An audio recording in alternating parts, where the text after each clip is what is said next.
Indian army గురించి మనము ఎన్నో కథనాలు విన్నాము.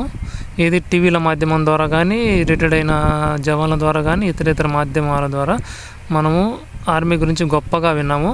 ఇండియన్ ఆర్మీ గురించి. ఇండియా అంటే క్రైస్తవ పదం. ఇండియా అంటే మొత్తం దేశాన్ని సర్వనాశనం చేయడము.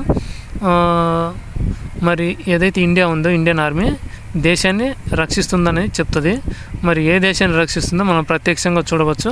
మొత్తం భూమిని సర్వనాశనం చేసి రావణ బ్రహ్మ, ఎవరైతే రావణ బ్రహ్మ ఉన్నాడో ఆ రావణ బ్రహ్మ కార్యాలు యథేచ్ఛగా చేసుకుపోవడానికి ఆ రాక్షస కార్యాలకు రక్షణగా ఇండియన్ ఆర్మీ అనేది ఉగ్రవాద సంస్థ కాపలాగా ఉంటుందని మనము ఇక్కడ జరుగుతున్న దాన్ని బట్టి మనం అర్థం చేసుకోవచ్చు.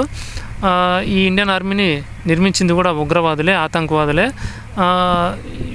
అలాగే చైనా ఆర్మీని ఆ యొక్క ఉగ్రవాద ఆతంకి కార్యాలను స్థాపించిన ఏదైతే రాక్షసులు ఉన్నారో ఈ చైనా ఆర్మీని, త్రివిధ దళాలను, అది కూడా ఇండియన్ ఆర్మీని ఎవరైతే స్థాపించారో అదే చైనా ఆర్మీని కూడా వాళ్ళే ఆ రాక్షసులే స్థాపించారు. అలాగే పాకిస్తాన్ ఆర్మీని కూడా పాకిస్తాన్ త్రివిధ దళాలను కూడా ఆ యొక్క రాక్షసులే స్థాపించారు.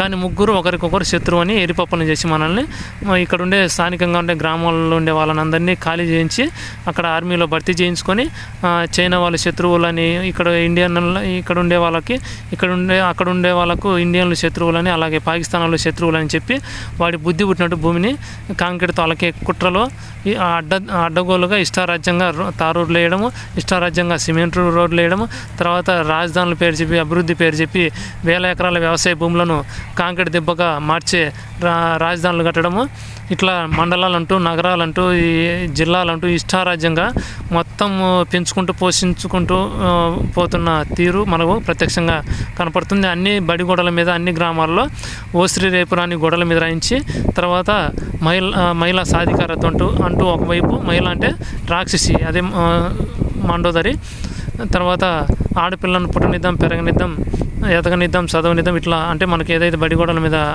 కొటేషన్లు కనపడుతున్నాయి అవన్నీ ఏంటంటే రాక్షస మతానికి, అంటే శూర్పణఖను పుట్టనిద్దాం, డైరెక్ట్గా మనకి ప్రత్యక్షంగా శూర్పణఖను పుట్టనిద్దాం, పెరగనిద్దాం అని రాయకుండా ఆడపిల్లను, అంటే రావణాసుని చెల్లెలైన ఆడపిల్లను పుట్టనిద్దాం అంటే మనకి అర్థం కాకుండా కేవలం ఆడపిల్లను పుట్టనిద్దాం మాత్రమే రాశారు. రావణాసుని చెల్లెలు అయిన ఆడపిల్ల యొక్క కార్యాలను పుట్టనిద్దాం అని రాయకుండా అలా రాస్తే ఈ యొక్క రాక్షసుల కుట్ర బయటపడుతుందని ఇలాగా సొగం కొటేషన్తో రాసి ఈ మొత్తం ప్రపంచాన్ని అంతా ఏ విధంగా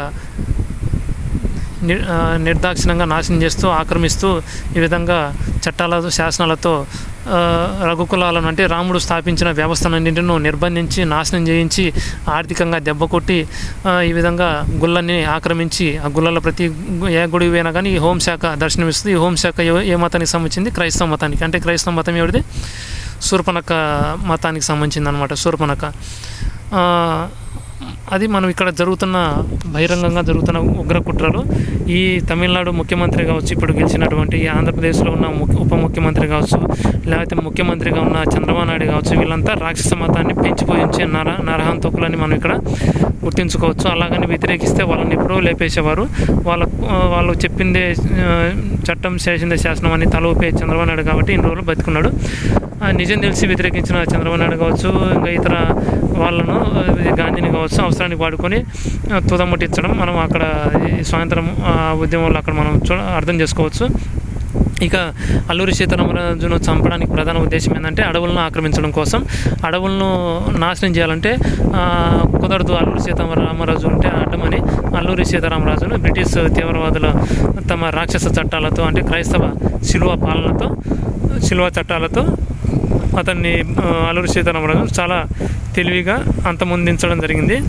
దేనికంటే ఈ విధంగా ఈ రాక్షసులు ఎప్పుడైతే చెట్లను, మొత్తం ప్రకృతిని ఎప్పుడైతే నాశనం చేయడం జరిగిందో అప్పటి నుంచి ఋతువులు కూడా, వర్షాలు కూడా పడడం కూడా ఆగిపోయాయి. పడితే అతివృష్టి, లేకపోతే అనావృష్టి అన్న చందంగా ఇప్పుడు పర్యావరణం, ప్రకృతిలో జరుగుతూ ఉన్నాయి. ఇంకా ఇండియన్ ఆర్మీ గురించి ఇది ఏదైతే మనం మాట్లాడుకుంటున్నామో, ఇండియన్ ఆర్మీ ఉగ్రవాదులు అక్కడ ఏ దేశాన్ని రక్షించట్లేదు. దేశ రక్షణ అని చెప్పి సినిమా ఇండస్ట్రీ, ఇతర మాధ్యమాల ద్వారా ఇక్కడ ఎవరైతే జవాన్లు వెళ్తున్నారో అలానే వెళ్తారు. అక్కడ పోయిన తర్వాత మనసు దెబ్బలు పడి మళ్ళీ ట్రైనింగ్ మాత్రం బానిసలుగా తయారు చేసి, హింసించి, వేధించి తమ చెప్పు చేతుల్లో పెట్టుకొని వ్యతిరేకించ వాళ్ళకు అనుకూలంగా లేని వాళ్ళని గుర్తించి ఉగ్రవాదుల ఏరియాకు పంపించి కాల్పులు జరిపించి చంపడము. అంటే జవాన్లను ఇండియన్ ఆర్మీ చంపిస్తుంది. ఉగ్రవాదుల ఏరియాలకు చంపి వాడి చెప్పు చేతుల్లో నడుచుకొని వాళ్ళని అందరినీ ఉగ్రవాదుల ఏరియాలకు పంపించి అక్కడ చాలా తెలివిగా చంపించి ఇక్కడ దేశం కోసం సచ్చారని ఇక్కడ పుకార్లు పుట్టిస్తారు. ఇదంతా టెర్రరిస్టుల రాజ్యాంగ ప్రధాన ఉగ్ర కుట్ర అని మనం అర్థం చేసుకోవచ్చు.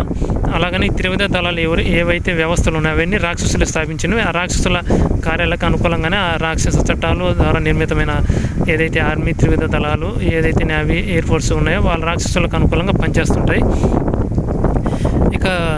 ఇంకా ఈ దేశంలో జరుగుతున్న ఎన్నో అరాచకాలు ఇంకా చాలా ఉన్నాయి. ఇంకా సినిమా ఇండస్ట్రీ కావచ్చు, మొత్తం అదంతా తీవ్రవాదుల అండర్ కంట్రోల్ పూర్తిగా 100% పనిచేస్తుంటుంది. చెడును మంచిగా చూపించడంలో బంపర్ సక్సెస్ సాధించిందని అంటే మనం ఈ సందర్భంగా మనం గుర్తుంచుకోవచ్చు.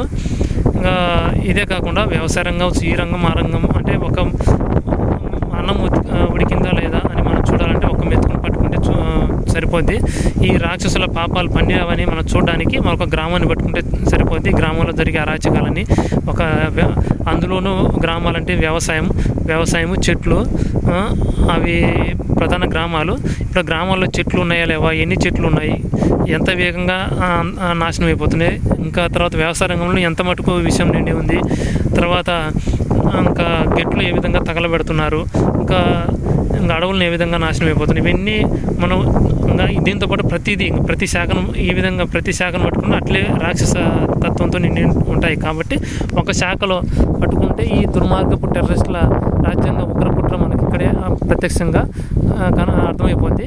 మరి వ్యవసాయ రంగంలో ఆతంకి హమ్లా ఎంత బాగా జరుగుతూ ఉంటే ఈ టెర్రరిస్టుల ఆర్మీ ఏదైతే ఉందో మరి అక్కడ ఆతంకవాదులను చంపాము, లక్షల జీతాలు దొబ్బి ఆ లక్షల జీతాలు దొబ్బిన డబ్బుతో ఇక్కడ భూములన్నిటిని ఫ్లాట్లుగా మార్చి వ్యవసాయ భూములను కొనుగోలు చేసి ఈ టెర్రరిస్టుల ఆర్మీ ఉగ్రవాదులు మరి వ్యవసాయ భూములు ఏం చేస్తారు, వీళ్ళు మొత్తం తిరిగి గ్రామాల్లోకి వచ్చి ఆర్మీ ఉగ్రవాద సంస్థలు పనిచేయడం, లక్షల డబ్బులు సంపాదన, గ్రామాల్లోకి వచ్చి ఒక ఇల్లు కడతాడు అద్భుతమైన.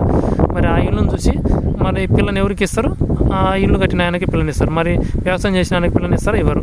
మరి ఏం చేస్తాడు ఆయన, మళ్ళీ ఆయన చూసి మళ్ళీ ఈయన పరిగెడతాడు, ఆర్మీ ఉద్యోగము, పోలీసు ఉద్యోగము, ఇతర ఉద్యోగాలకు పరిగెట్టి మళ్ళీ అట్లే డబ్బులు సంపాదించుకోవడం. మళ్ళీ ఈ అప్పుల పాలైన ఏదైతే ముందు పోయిన ఆయనకు ఈయన భూములన్నీ అప్పచెప్పిపోతాడు. ఆ అప్పచెప్పిన కొనుక్కున్న ఆర్మీ ఉగ్రవాదులు ఆ భూమిని అన్నింటిని వ్యవసాయ భూమిని ఫ్లాట్లుగా మార్చిపడేస్తారు. ఈ విధంగా ఒకరిని చూసి ఒకరు ఈ విధంగా భూములన్నింటిని నాశనం చేస్తూ అభివృద్ధి పేరుతో ప్రత్యక్షంగా ఉగ్రకుట్ర అనేది మనకు జరుగుతూ ఉంది. ఆతంకి హంలాలు మరి వ్యవసాయ రంగంలో ఏదైతే ఆతంకి హంలా ఉందో ఇండియన్ ఆర్మీ ఉగ్రవాద సంస్థ ఇంత పెద్ద లక్షలు పెంచి పోషిస్తున్న ప్రభుత్వము ఆ ప్రభుత్వాన్ని పెంచి పోషించడానికి అనుదినము ట్యాక్సీలు పన్నులు కడుతున్న ప్రజలు మరి ఇక్కడ గుర్తించగలరు. మరి వ్యవసాయ రంగంలో ఏమైనా విషయం చిమ్మిన దానితో ఆహారం తిన్న ప్రజలందరూ అనారోగ్యాల పాలై ఎంతోమంది 50 సంవత్సరాలకు 30 సంవత్సరాలకు చూపు కోల్పోయి రకరకాలుగా చనిపోతున్నారు. మరి ఈ లక్షలు దొబ్బి తిన్న ఏదైతే ఆర్మీ ఉగ్రవాదులు ఉన్నారో మరి ఏ ఆతంకవాదాన్ని చంపారు, వ్యవసాయ రంగంలో ఏమైనా విషం పెంచి పోషిస్తున్నారు. మరి దాంట్లోంచి ఒక్క విషాంకాన్నైనా తొలగించగలిగారా, మరి ఒక విషయాన్నైనా తొలగించగలిగారా ఈ ఇండియన్ ఆర్మీ ఉగ్రవాద సంస్థ అన్నది మనం ఇక్కడ చూడవచ్చు. అంటే ఇదంతా ఒక దొంగ నాటకం ఆడుతుంటుంది ఆతంకవాదులు చంపినట్టు. ఈ ఆతంకవాదులు ఎవరైతే అంటున్నారో తాలిబాన్లు తర్వాత ఇంకా ఎంతోమంది ఐఎస్ ఉగ్రవాదులు వీళ్ళంతా ఈ ప్రభుత్వమే ఏర్పాటు చేసుకున్న ప్రైవేట్ ఉగ్రవాదులు అన్నమాట. ఇది ఈ స్థానికంగా ఉండే నక్సలైట్లు కూడా వాళ్ళ ప్రైవేట్ నక్సలైట్లు, స్థానికంగా ఉండే పోలీసులు ఎవరైతే అసలు నక్సలైట్లు ఈ హోంశాఖ ఏదైతే ఈ పోలీసు ఎస్ఐ భుజం మీదే ఉంది నక్సలైట్ల గుర్తు, భుజం మీద స్టార్ గుర్తుంది, అదే super star, mega star, power star అంటారు కదా, అది ఆ స్టార్ని నక్సలి అని నక్సలి గుర్తు అనమాట. అది భుజం మీద ఏదైతే ఉందో నక్సలి గుర్తు అనమాట. ఈ నక్సలైట్లు ఎవరు, పోలీసు వాళ్ళు. మన దృష్టి మరల్చడానికి ఆ నక్సలైట్లు, ప్రైవేట్ నక్సలైట్లు ఎవరైతే ఉన్నారో ప్రభుత్వం పెట్టుకున్న ప్రైవేట్ నక్సలైట్లు, వాళ్ళు నక్సలైట్లు కాదు, అసలు నక్సలైట్లు వీళ్ళు అనమాట. మన దృష్టి మరల్చడానికి వాళ్ళ నక్సలైట్లు అక్కడ ఆతంకంలో జరుగుతుంది, అక్కడ మందు పాత్ర పేలింది, అదంతా మన దృష్టి మరల్చడం కోసం అదంతా ఉగ్ర కుట్ర అనమాట. ఇది మన దేశంలో జరుగుతున్న ఎన్నో అరాచకాలలో ఒక దాని మీద కొన్నిటి మీద ప్రస్తావించడం జరిగింది. ఇదే విధంగా ఇలాగ మీరు వీడియో చూస్తూ ఉండండి. చాలా దేశంలో కానీ ప్రపంచవ్యాప్తంగా జరుగుతున్న ఉగ్ర కుట్రల గురించి బహిర్గతం ఈ వీడియోల ద్వారా చేస్తూ ఉంటానని ఇదే విధంగా అందరికీ షేర్ చేయగలని ప్రతి ఒక్కరికి ఈ వీడియోలను పంపించగలరని నేను ఆశిస్తున్నాను.